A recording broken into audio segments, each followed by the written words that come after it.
Hi, this is Catherine Rosine with Board Game Geek. I'm sitting here with Richard Breeze from R&D Games. And Pleasure to be with you again. Thank you very much. And here to talk about Inhabit the Earth.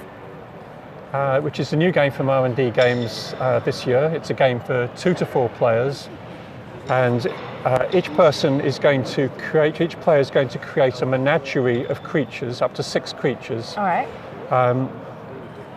And those creatures are also going to be represented by these counters, which are double-sided. The counters are going to proceed up and then perhaps from continent to continent along the trails, depending on the cards which are played and the spaces which are on the boards. Mm-hmm. So there are detailed turn option cards in German and English, which gives you the different turn options that you have. There are 3 basic turn options. In your first turn, you're going to be dealt 6 cards to start the game with, including 1 predator with a red number in the corner, and at random 5 other cards. So your opening hand will enable you to play or to do the first move, which would be a menagerie action. First move is always a menagerie action because you have nothing on the board to do anything else with. And there are 4 different options. What you're trying to do is to introduce these creatures onto the board. So for example here, I have a tiger. The tiger is a predator, so that the top symbol shows that it's a predator. And I'm desperately looking for the green predator tile, which is probably still in the box. But let's, sake of the demonstration, I'm going to use a different one. I'm going to use this one. So what we're looking at is the symbol similar to the card. It's going to start in Asia because the tiger is key to Asia. So this counter will start, if it's a 4-player game, we'll start here, 3-player, 2-player, and if there are fewer than 4 players, we're just going to mark off the extra spaces here. Now, the tiger has started in Asia. I'm going to put it down here. That was my first move. And just so I can remember it's in Asia, I'm going to put the marker over on the symbol. Now, what that enables me to do, the special ability of the tiger is to introduce a second creature, or introduce 1 creature each round without having to discard a card. There is, which I didn't do then, there is a cost in discarding in playing a card, which is to discard a card. For a card with a card. So any of your menagerie actions, normally you have to discard a card, so that will be played away. So I now have 4 cards left, but the next creature I can introduce at no charge. So let me introduce the white rhinoceros into Africa. So I'm going to take the white rhinoceros. It's key to Africa, so I'm going to start it as if again we're in the 2-player game. So I'm going to put that there and just cover those 2 cells. And that's going to be the second creature in my menagerie. So I'm going to place that just so I can remind myself that it's in Africa. And then you want those over there a little bit? Yeah. It's all right. Okay, so those normally would be, let's just create a little bit of a space here so we can see a little bit better. And they won't get confused by the board. So I've now got 2 creatures in my menagerie. The special ability of the white rhino is to multiply a creature without having to discard a card. So I could, for example, here multiply. Now there are 4 different options. You introduce, which we've done. Multiply is to introduce another creature behind. So I now have 2 tigers. Okay.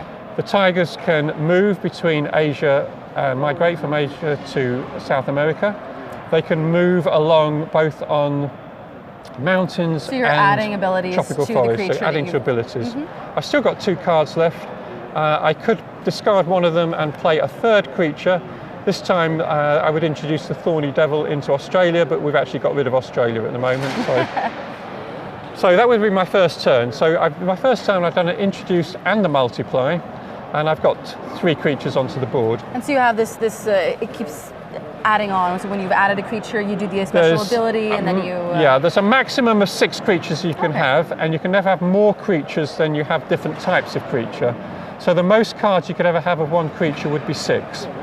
Because there are 6 different types. So if we look further, so now that you have 3 creatures, you could have maximum I could have 3 a 3rd tigers. card. Exactly right. Yeah. And as you keep adding them, then we could add a primate, we could add a bird, and we could also add a smaller creature.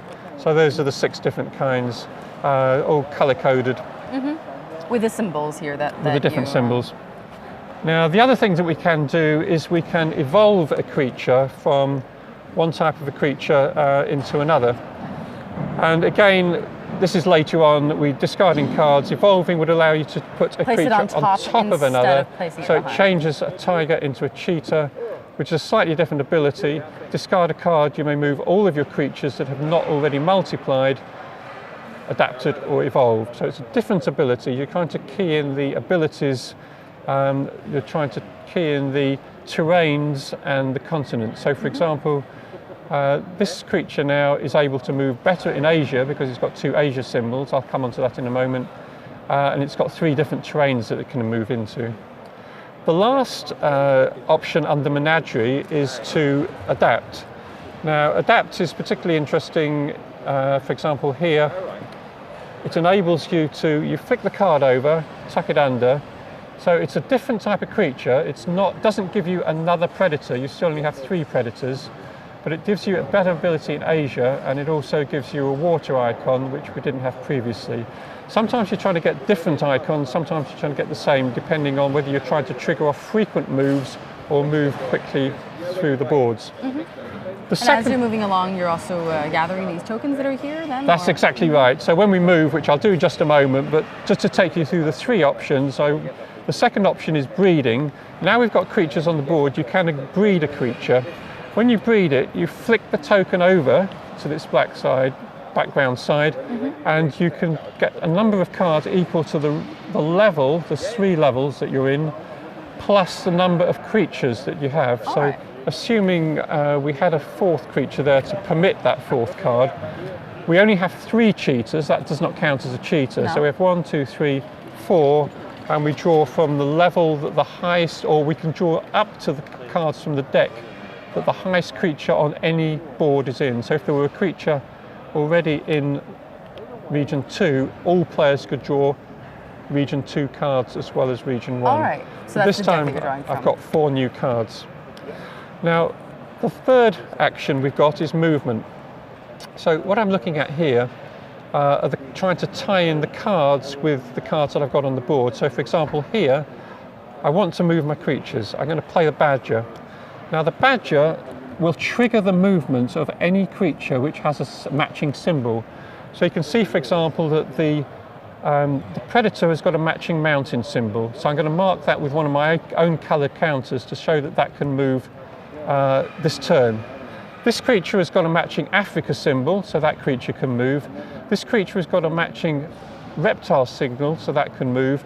And fortuitously, that one has also got a mountain, so I've triggered the movement of all 4 of those creatures. So everyone gets to move. Perfect. So depending on what card you're playing, then that's... Yeah, and you're trying to... So this card now gets discarded, that was my movement card, and that now allows the creatures to move.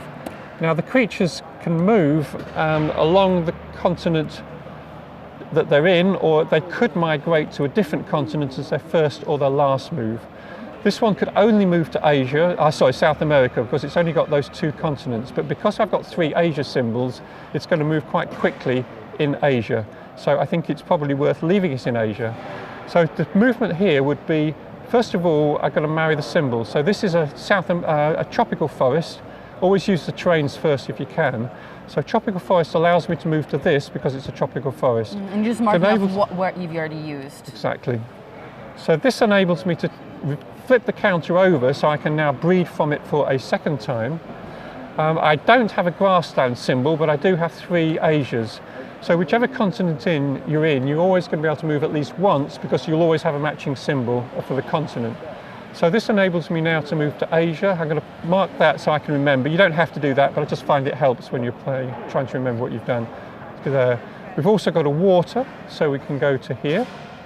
Now, that counter, if there's a counter in front of you, you jump over it. The next symbol is grassland, which we don't have, but we do still have 2 Asias. So that can move over that one to Asia, to here. We've got a desert, so we can move to here. And then you have a mountain. And then I'm going to put those in because we didn't put them in at the beginning of the game because we were setting up quickly. But in the spaces where the tokens are taken, there is a green and a blue one, green on top, apart from the top space where there is a red token. Now we've got one more now we've got even better. We've got a mountain now, so we can move on to mountain, and we've still got another One Asia, more Asia. so we've gone to Asia, so there. When we jump over it, we take the top token. That you place in your rack. Now you can save that to the end of the game, give you 1 victory point. You can spend it at any time to add to your movement of the creature. Which is adding more water. So that allowed me to another water. So if it had been water, it might have been worth playing just to jump over that and take another token. Or you can also use it, instead of discarding a card, you can play it to trigger movement. So this would trigger, in this case, it would only trigger that one because it's got a water symbol, it's not got a continent. But some of these tokens are continents as well. So for example, that would have triggered movements in Asia. So that would have triggered that card and that card. Oh, fantastic, thank you very much. That's great. And how long was it you said a game takes to play? About an hour? It's between 60 and 90 minutes. You're trying to build up your creatures so that you're tying them in with the different levels. The level 1 abilities, which we saw very briefly earlier on, tied in with the back of the cards. These are all special abilities. And then they get more complex as you're going on through the 3 decks. Yeah, in deck 2, they have circles and squares. The ones with the circles give you point scoring abilities at the end of the game. So for example, this one, select 1 train inhabitable by the king cobra. So if that had been on here, you could have chosen, these are both now king cobras, you could have chosen either grassland. If you hand the card to me, thank you. Grassland or desert. So you pick one of those terrains, and for each of your up to 6 creatures that have got that terrain, you score points at the end of the game. So the level 2 cards are the stronger ability cards, scoring you up to 6 points. Then in the deck 3 cards, which you can take once someone gets to deck 3, are slightly easier to get, but if they have a background, which some of them have, you can see from the back, either white or black background. If they have a black background, it means that someone else can actually stop you scoring those points. So for example, here, 4 points if you have the most primates, more but primates than the other player. But if someone else has more than you, then you're not going to get the points. So you can look at what the other players have got. The background ones are ones that you can target. End of the game, you score points for your cards that are scoring points with the circles. You're scoring points equal to the level that you've reached with each of your creatures. You can have up to 6 creatures. And you score points for the tokens that you've got on your rack. These extra little tokens here. And most points wins the game. Fantastic, thank you very much. Thank you, my pleasure. That was Inhabit the Earth. Inhabit the Earth. Games. Stand 3, booth 0101, hall 3. Can you repeat the part about the tribute to Lava? Yeah. It's a tribute to another game. Yeah, 30 years ago there was a fabulous German game produced by, or designed by Wolfgang and Ursula Kramer, called Wildlife Adventure.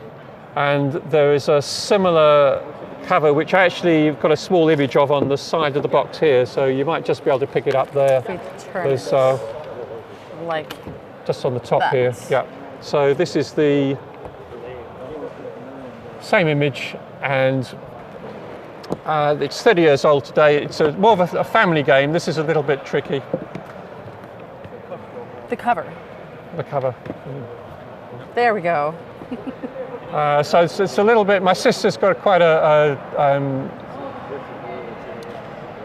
accessible style. So there's a slightly misleading. You're actually getting a gamer's game here, as you usually do with R&D, rather than a family game. There's a little bit to think about here, and different tactics as to when to start developing your creatures, when to move, because you don't want to get left behind, but you want to build up your creatures at the same time. So I think there's quite a bit of fun to be had in developing the best strategies. Great. And you can also say move from continent to continent and various other things. Fantastic, thank you so much.